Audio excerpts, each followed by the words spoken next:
on that in just a minute.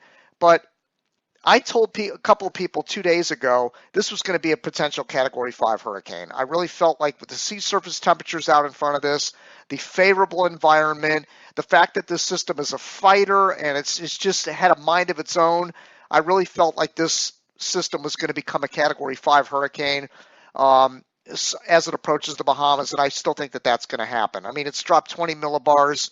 Winds are now 125 miles an hour at the 8 p.m. advisory, and I expect that by tomorrow morning we'll definitely be up at Category 4 status, and then by Sunday I think we'll have a Category 5 hurricane right near the northwest Bahamas, and it's going to be devastating for the island of Great Abaco and Grand Bahama Island. When you get to this kind of category, we're talking, if it's a 2 or a 3 or maybe a low-end 4, they've had a plethora of these things. But when you get up around Category 5 and the amount of surge that could be coming in, especially in Grand Bahama Island, which from what I understand is very subject to flooding, so this could be a very bad situation for Grand Bahama Island. I know everybody's talking about Florida right now. I get it. But the Bahamas are the first line of defense, and they're going to take a hit really hard on Sunday. Now, we can hope that maybe it goes just north of the Bahamas and then makes the turn. Now, all the indications are from the models that it's going to ride up the coast of Florida. That's not for sure, by the way. The models have shifted north today, taking it just north. A lot of them take it just north of the Bahamas and right up the east coast. But I got to warn you that models will flip-flop. The Euro and the GFS have both flip-flopped a couple of times on the north-south trajectory of this system since it's the inception of Dorian. And as each night progresses, we're going to be probably more than likely talking about further north up the coast. Who's going to be impacted? Is it going to be Cape Canaveral? Is it going to be Daytona? Is it going to be Jacksonville? Is it going to recurve and hit the Carolinas? Moving west at 8. So that really hasn't changed all day. It's been moving very slowly to the west, but there's no northerly component. That's important in the sense of the northwest Bahamas, especially Grand Bahama. Now, we kind of figure, we know almost for certain that this is going to hit Great Abaco Island. That's almost a dead given. Like tomorrow afternoon, this is going to plow into Great Abaco. It may even be a Category 5 hurricane when that happens, and it's going to be absolutely devastating. They do not. I don't recall. There's been a lot of hurricanes that have hit Great Abaco Island. I'm going to show you the graphic on this. I don't know that any of them have sat over it for 24 hours, though. That's what's concerning me. I could see this hurricane sitting over Great Abaco for 24 to 30 hours. From the time the eye wall first approaches all the way through the back of the eye wall leaving could be as long as 30 hours. I'm going to tell you something. The carnage there is just going to be, it's going to be really, really bad. I hope people have prepared really, really good with their structures, and I hope they're away from the low-lying areas and they're using the evacuation shelters in the Bahamas and seeking higher ground because the storm surge is going to be incredible. All right, there it is on radar, coming in now. Looks like it's moving due west, too. Wow. Marsh Harbor right out in front of it. A lot of devastation. There's probably going to be some people that may get killed on that island tomorrow. Let's hope that doesn't happen. The Bahamians are very savvy when it comes to hurricanes. They have really well-built houses. They've been through this. This isn't their first rodeo. They're very used to this kind of thing, so they know what to do. Intense hurricane ever in the northwestern Bahamas, moving in on Abaco Island at this hour in the northwest Bahamas. Winds are 180 mile an hour winds with gusts over 200 miles per hour, probably gusts to 220. This is like equivalent to an F3 tornado that is moving through the northwest Bahamas. Okay, here we are with the current position of Hurricane Dorian as of, it is now 11:30 a.m. Eastern time, close to it. And we have the donut approaching Great Abaco Island, the center part of Great Abaco Island. And then as we move through the day, the winds are going to shift more out of the south and southwest on the south part of the island. And on the north part of the island, the winds are going to be onshore with these gusts to 200 miles an hour. Just going to be absolutely devastating. And then as the day progresses and we get into tonight, here we are at 6 p.m. This is going to be just west of Great Abaco Island.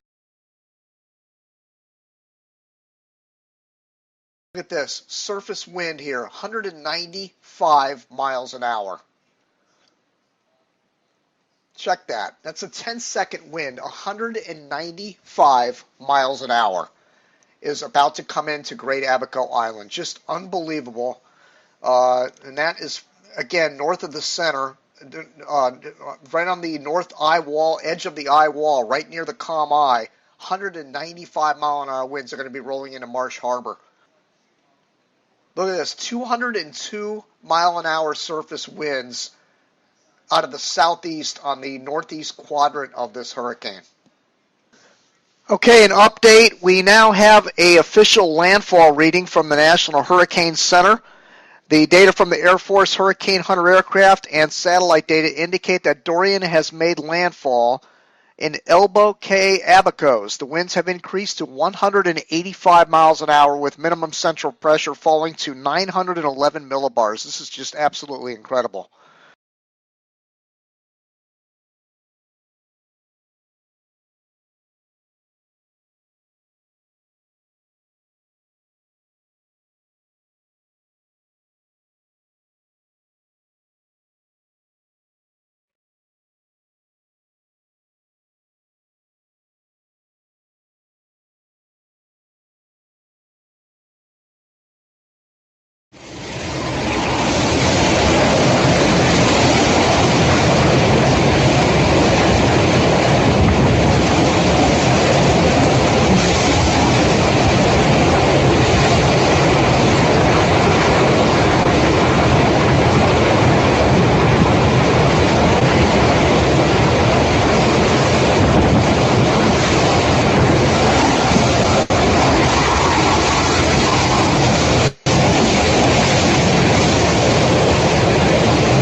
Repeat that for me, please.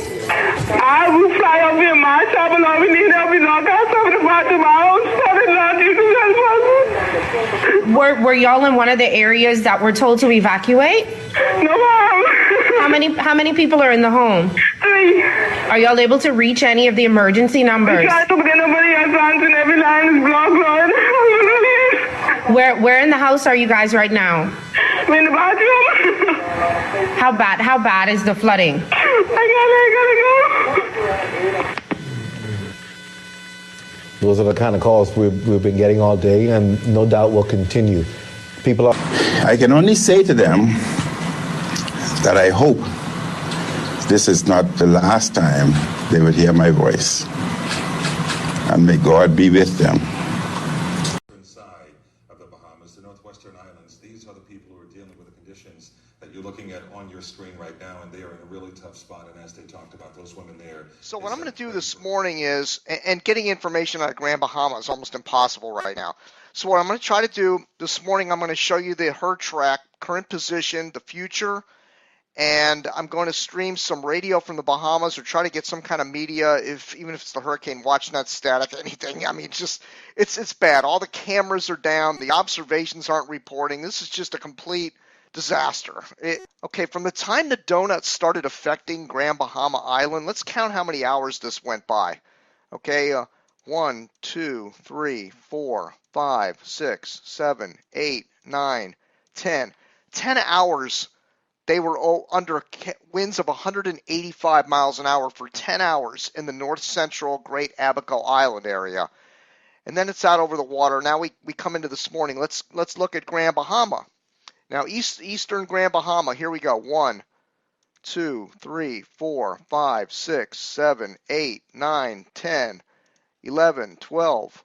That's our current position right there. 12 hours they've been getting battered on the eastern portion of Grand Bahama Island. Okay, here is the current radar image of Hurricane Dorian. right over Grand Bahama Island. And again, notice it's kind of wobbling a little bit to the north.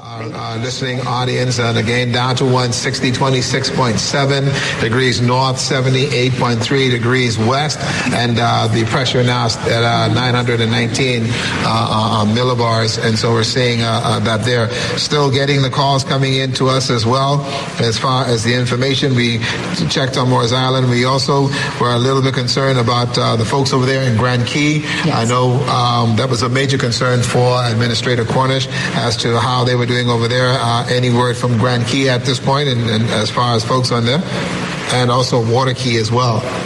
We haven't received anything official. Our call section haven't received any official calls from Water Key.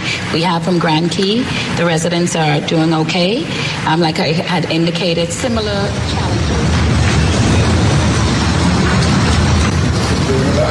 There goes the lamps. Sit down. We got everything.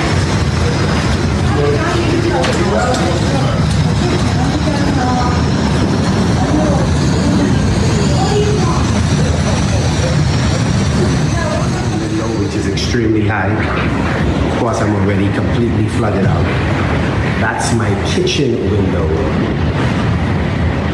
that water is hitting, and that has to be a minimum of about 20 feet off the ground.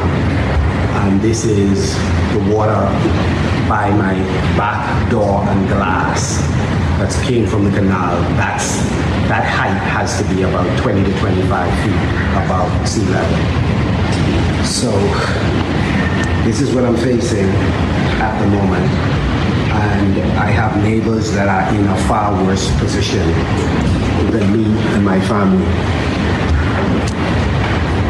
That's my bedroom, and the waves hitting there, that is over 15 feet from the ground. That was from Grand Bahama, that video. Gone, Radio Alco still standing.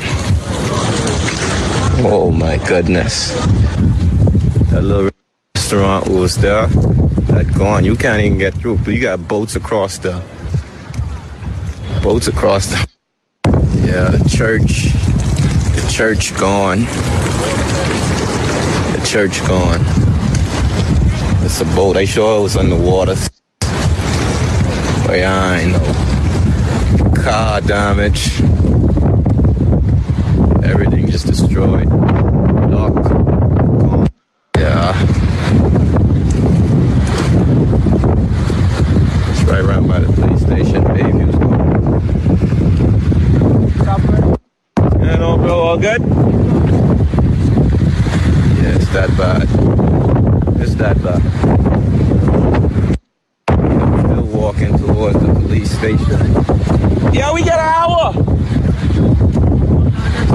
Police station. Medium people. A lot of homes lost, look like. This wasn't no joke. This was is about 6 feet or over 6 feet deep. God be with us.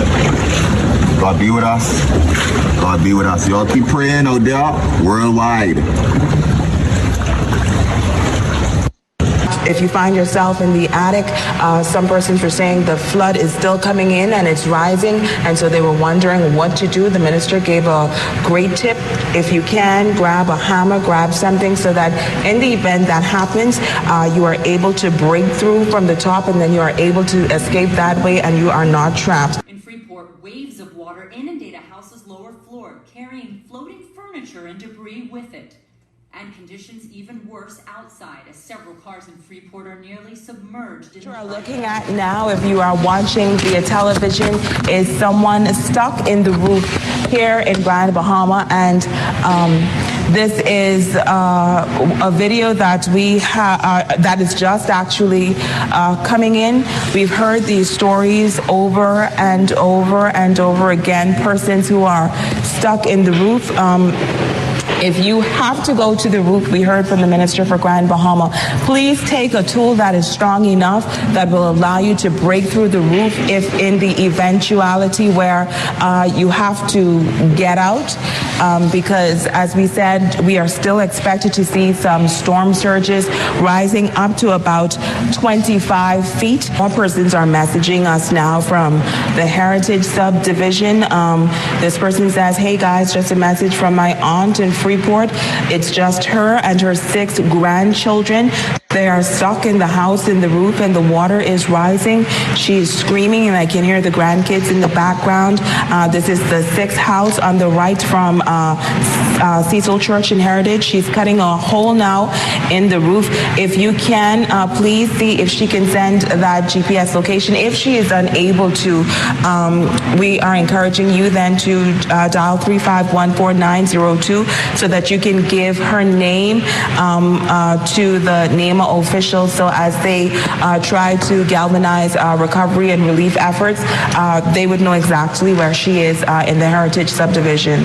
No one should be at the University of the Bahamas because most of the kids that are up there in the dorms, they have been evacuated, but that is totally underwater and still getting pounded. So we're doing what we can to make sure that we're getting as much information to you as we can possibly fit into this situation. It's been a very, very long process for us and trying to getting it done.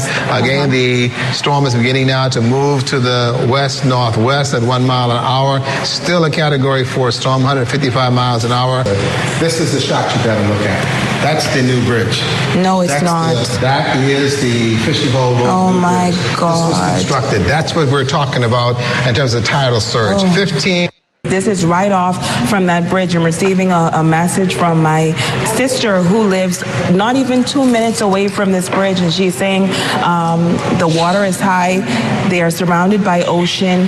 10 feet of water is in her backyard, and it is rising, and is probably soon going to come into the house.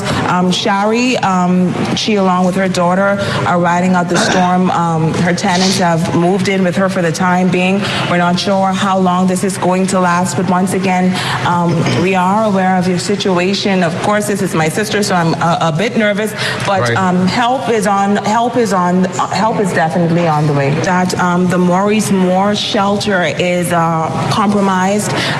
Water is rising there, and we know some persons would have reported to that shelter, so I'm sure the trained volunteers and NEMA officials are doing what they can, I'm guessing, to relocate those persons, but the Maurice Moore shelter that has been compromised. The family of 6 in Heritage, they need a rescuing as soon as possible. Once again, we're hearing that 5 kids are a part of that family. Marcus Bailey needs mile-an-hour winds, and we've been informed by our engineers that we may have lost our communication system on the roof.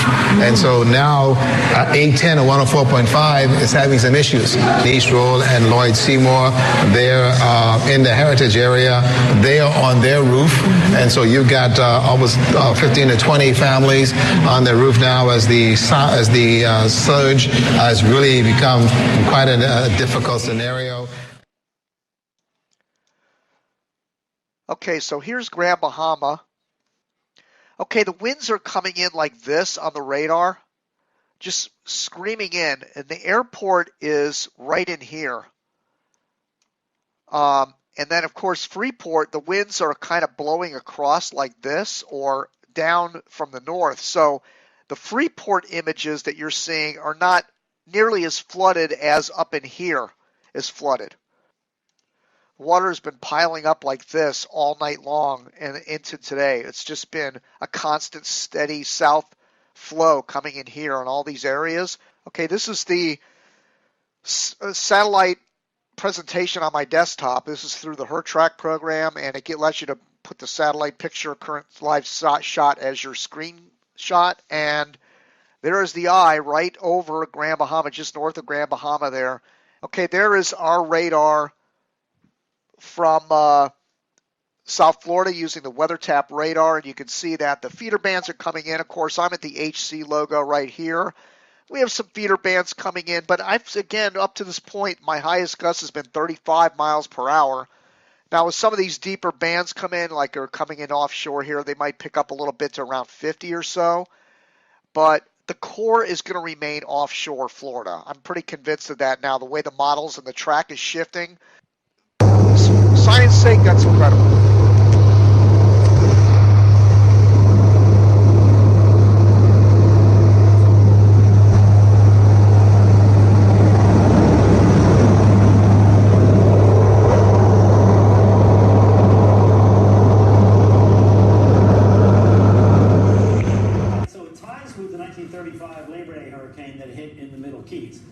But the Labor Day hurricane winds are estimated winds by using a formula that the National Hurricane Center uses, because we don't know. They didn't.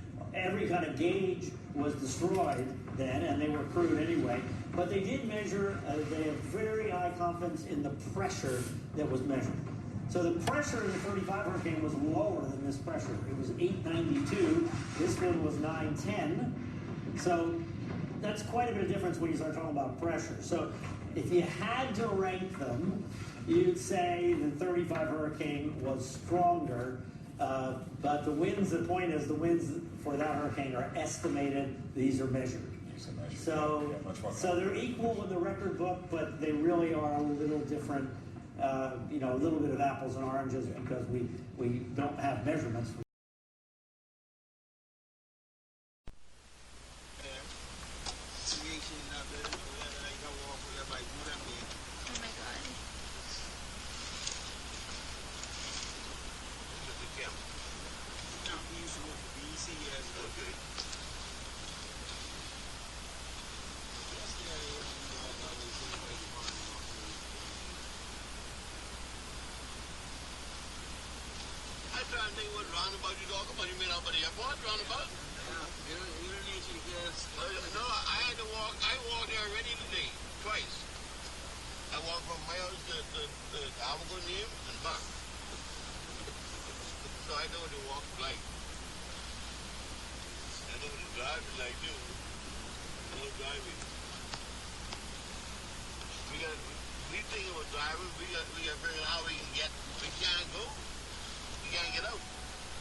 Look at the roof, completely gone. Up here, the roof is completely torn off the building.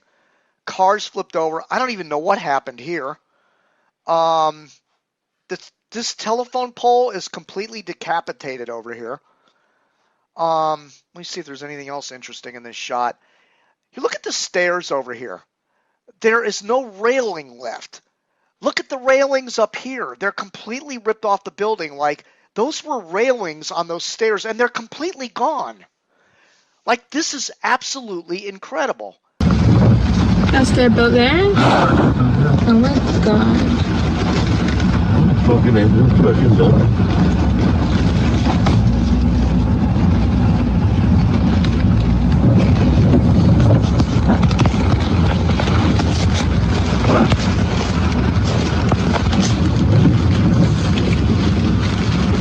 Muhammad? You alright, brother? Huh? Not too bad, how's yours? We lost the house.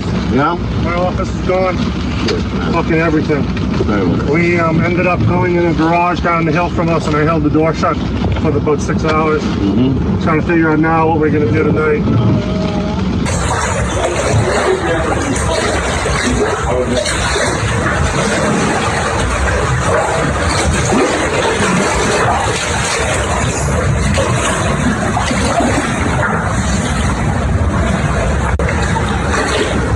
The entire double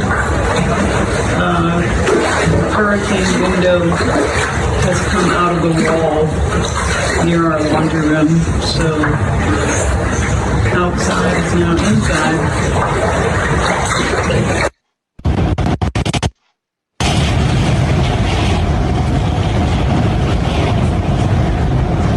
pause that.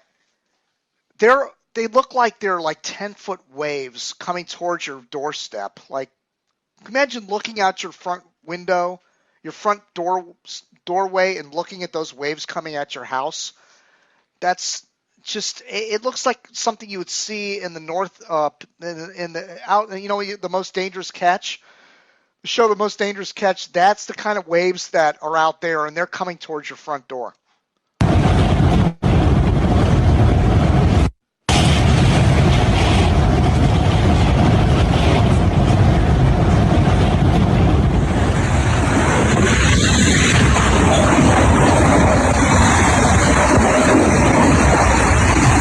Look at the waves smashing up against the patio doors. This is on the second floor, and there are waves smashing those patio doors. Look, let me see if I can. Okay, there it is. Look at it. When you slow it down, look at the wave just smashing up against those doors. I mean, that is absolutely incredible. I wanted to give you the 8 p.m. advisory on Hurricane Dorian from the National Hurricane Center. At 8 p.m., Tuesday, September 3rd, 110 miles east of Cape Canaveral, Florida. So that's a little more than what the anticipated center was supposed to be, about 78 miles to the east of Cape Canaveral. It's 110 miles. Now, it might wobble a little closer tonight, perhaps, but it's moving along. Winds are 110 miles an hour, moving northwest at 6, pressure 959 millibars, 28.32 inches.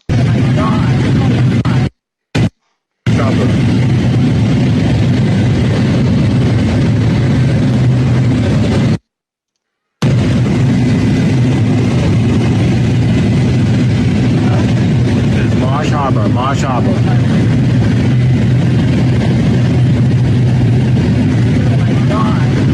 That's the mud.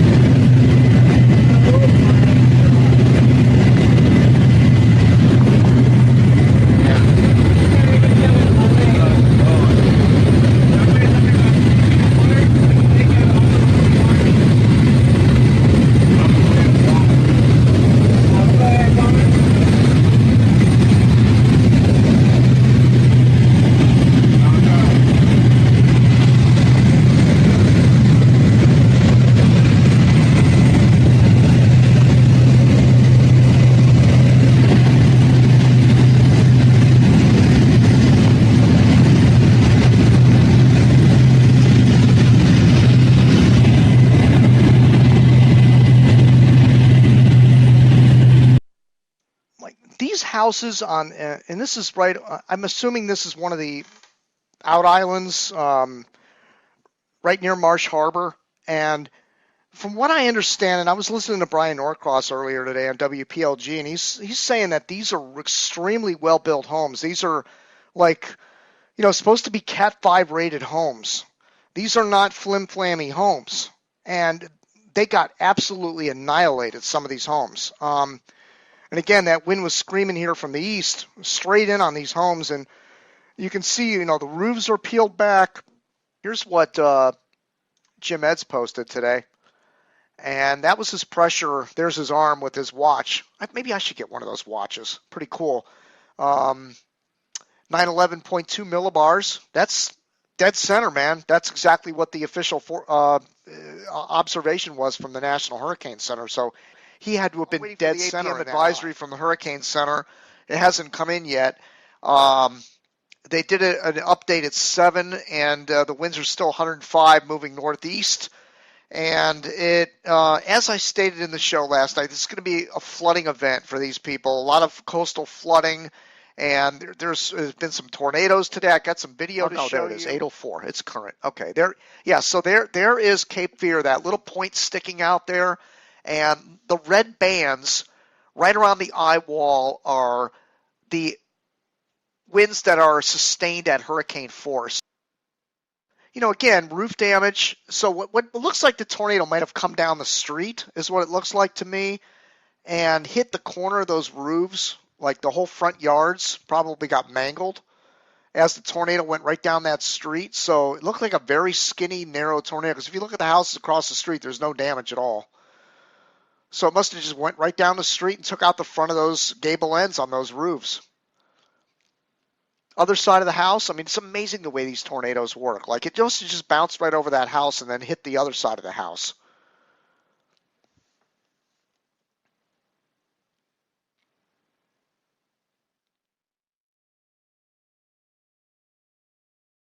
Now, these people are going to have a miserable time here over the next several weeks, going into the next several months, because they got to get a tarp cover the roof. Is the house livable? Is when it rains, is the water pouring in there? They're going to have to get somebody to cover that roof. Is the electrical mangled? How much damage did it do to the air conditioning system in the house? It looks like all those air.